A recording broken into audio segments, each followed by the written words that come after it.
Yun pa mga kabalasik, pahinga muna ako dito sa kubo.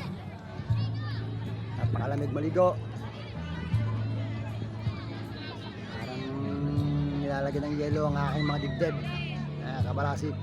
Pero masaya naman kasi hindi ako pinababayaan ng aking pamilya.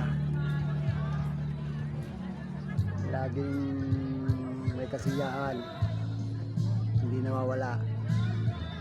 Ito, at naiyakan ako, bibili raw kami ng ice cream. Ayun, bibili muna kami ice cream.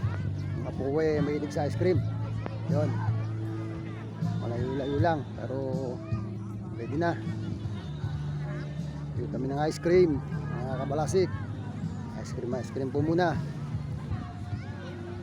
Kahit sa dagat, sumusunod ang magtitinda ng ice cream. Ayan.